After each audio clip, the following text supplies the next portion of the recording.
Hello and welcome. You're watching Climate Tracker. My name is Mohammed Salin. This is what we've got lined up for you on the show. Where more than a fifth of the world's migratory species are reportedly at the risk of going extinct, and this is according to a United Nations report. And also on the show, West Asia is witnessing some really unusual weather. Heavy rains have caused intense flooding in places such as the United Arab Emirates and Oman.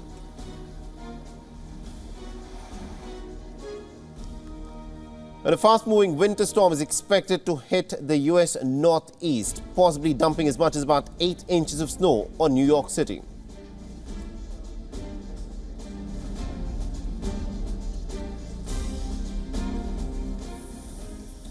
All right, so let's begin with this big story that we are tracking on our climate tracker. Now, pretty much all of us can recall sparrows or other bird species that we do not see anymore. And that could be the future of many more species ahead. As climate tragedies overtake the planet, it's not just the human species that is bearing the brunt. According to the first ever State of the World's Migratory Species report, more than a fifth of the world's migrating bird species are at the risk of going extinct. Now, the report that was released by the Convention on Conservation of Migratory Species of World Animals, or CMS, a UN biodiversity treaty, outlines a number of concerns. Now, some migratory species listed under CMS are improving, but nearly half show a sharp population decline. More than 1 in 5 of the CMS listed bird species are threatened with extinction in the near future, and nearly all of the CMS listed fish risk extinction. Now, these numbers are mere representation of those listed under the CMS. The unlisted species also face a similar risk worldwide. Approximately 399 migratory birds are threatened or face extinction and are not currently listed under the CMS. So these are basically species where countries share a responsibility to manage them for conservation. It's no use having one country doing everything it should do if the species are migrating to another country for part of their life cycle where they're being trashed. To safeguard these species, CMS had listed key biodiversity areas. About 51% do not have protected status, and 58% of the monitored sites face volatility due to extreme levels of human-caused pressure. The two greatest threats to the listed and the unlisted migratory bird species happen to be humans. The 7 out of these 10 species are impacted by overexploitation, and 3 in 4 are affected by loss of habitat due to human activity nearby. We cannot protect migratory species without multilateralism, without unity, and without transboundary cooperation. So I'm calling on all countries and all parties, all communities, including to work together, including at the upcoming United Nations Environment Assembly, so that we can protect migratory species, so that they survive and thrive. And because when we do, we, humanity, will also survive and thrive. The measures to protect the flora and fauna have been put in place, but the implementation has lagged over the years.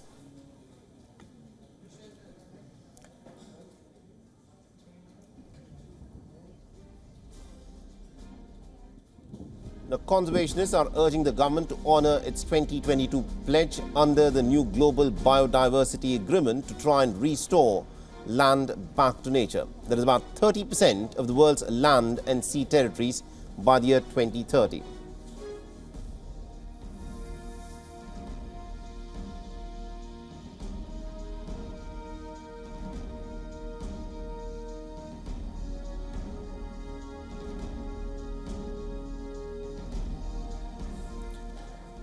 Now, this latest report by the United Nations makes the concern even more urgent and evident than before. And also earlier we spoke with Mr. Stuart Pim, who was quoted in the United Nations report. He's currently the Doris Duke Chair of Conservation Ecology at the Duke University, and this is what he had to say.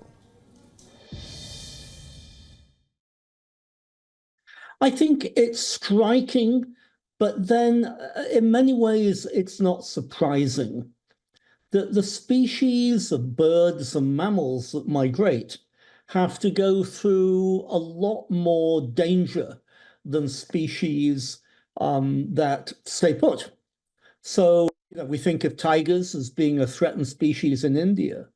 But one of my favorite areas in India is in the Brahmaputra watershed, the areas around Kaziranga in Assam. And in the wintertime, hundreds of thousands of ducks and geese and cranes winter there. And those species have had to migrate all the way from Siberia.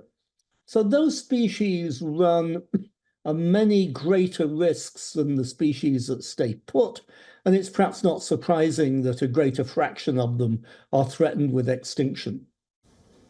And we also asked Mr. Pim as to how climate change is affecting the migratory routes of the birds. Listen to what he had to say.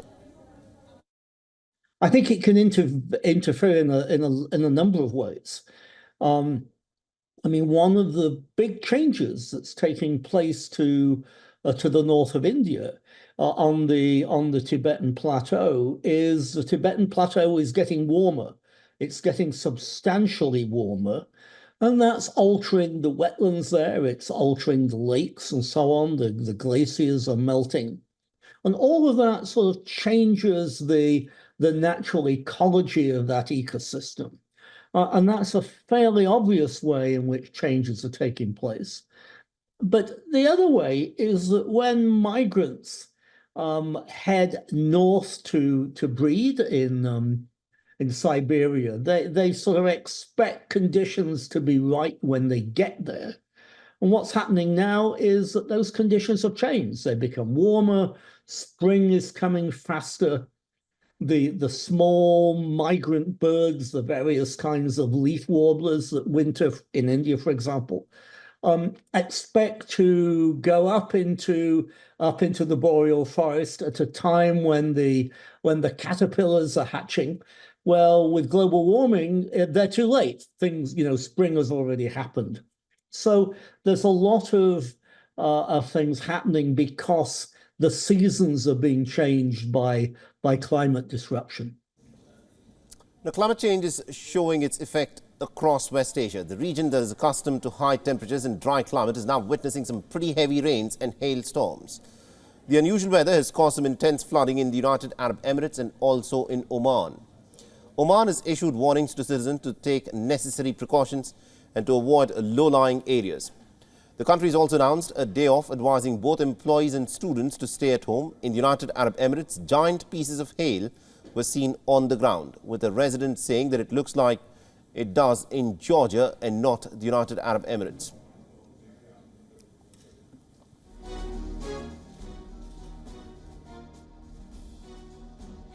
While it may look like I'm in Georgia right now, I am in fact in Elaine.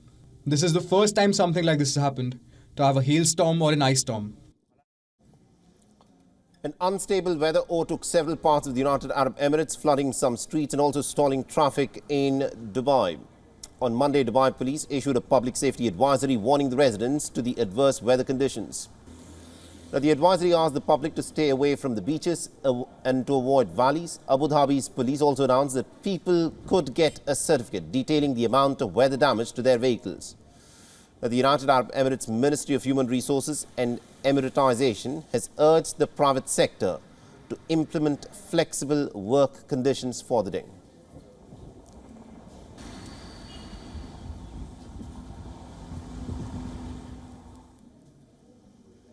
A fast-moving winter storm is expected to hit the United States northeast on Tuesday, possibly dumping as much as about 8 inches of snow on New York City before moving in New York. The temperatures are not expected to dip much below the freezing point, and forecasters have said that this raises the prospect of heavy and wet snow that is difficult to shovel off sidewalks and to plow off roadways. The city has also issued a travel advisory asking the residents to stay off the roads. The New York City's public schools will remain shut on Tuesday, with classes held remotely for more than 900,000 students in the nation's largest school district. The current forecast calls for light rain beginning around midnight and transitioning to snow tomorrow morning. We expect at least 5 to 8 inches now. We could get more. As the forecasts continue to shift, we will continue to notify New Yorkers. It's going to be low visibility, high wind gusts, ending by early afternoon, as well as up to 2 feet of coastal flooding along vulnerable shorelines. We're taking this storm extremely serious. The forecast also expect coastal flooding and strong winds of up to 64 kilometers per hour along the New England coast as well as the Jersey Shore. And our correspondent Susan Tehrani has been tracking the story pretty closely for us and has sent us this report from New York. Listen in. A winter weather advisory will go into effect starting the early hours of Tuesday morning as snow is looking more likely for New York City with a possibility of over 6 inches. It will start out as rain Monday evening and transition into snow by the time of the morning commute on Tuesday. City officials have asked New Yorkers to stay indoors if they don't have to be outside. If they are going out, they're encouraged to use public transportation. Schools have announced closures across the Northeast. In New York City, public schools will be going remote. The band of the heaviest snow will fall from northern New Jersey to southern New England, with places like Boston expected to get more than a foot of snow. Susan Tehrani reporting from New York for WION World is One. Emergency workers in Trinidad and Tobago are racing against time to clean up a massive oil spill after a mystery vessel upturned near the Caribbean islands. The Prime Minister Keith Rowley said that the spill is not under control and has caused a national emergency. The oil leaking from the vessel has affected nearly about 10 miles of the coastline. The mystery vessel capsized on Wednesday with no signs of crew and no clear sign of ownership. The ship also did not make any emergency calls. Now, the island's emergency management agency said that there were no signs of life on the vessel. Rowley said that the mystery vessel might have been involved in illicit business affairs. Now, divers have so far been unable to plug the leak. Hundreds of volunteers have been toiling since Thursday to halt the spread of the oil. And the government has asked for even more people to come forth and lend a hand. The leak has damaged a reef and also the Atlantic beaches. The residents of the village of Lombo have been advised to wear masks or temporarily to relocate.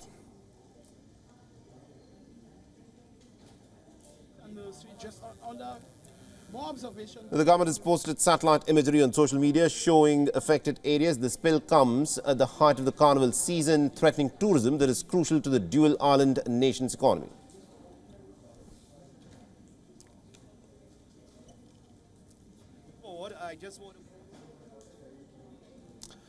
The climate is also affecting the political health of low-lying island nation of Tuvalu. The election results have been postponed for about 2 weeks due to dangerous weather conditions, indicating the far-reaching impact of climate change in this Pacific island nation.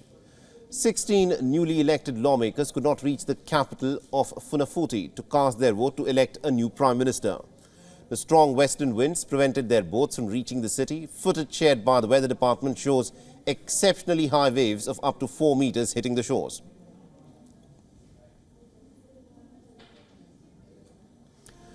Now, the visuals on social media show water crashing onto the roads and reaching the front doors of the elevated homes. Authorities told the residents to stay indoors. Tuvalu's worsening weather shows an irreversible impact of climate change. Scientists predict Funafuti could in fact be inundated by 2050 due to rising tides. The geographical position of the country leaves it exposed to dual threats of global warming and melting of polar ice caps and glaciers.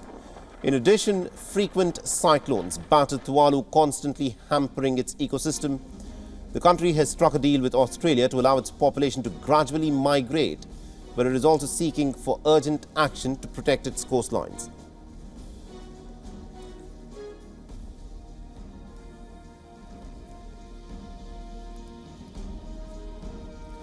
And with that, it's a wrap on this Climate Tracker segment. But on the other side, we'll of course be taking a look as to what is happening in the Russia-Ukraine war.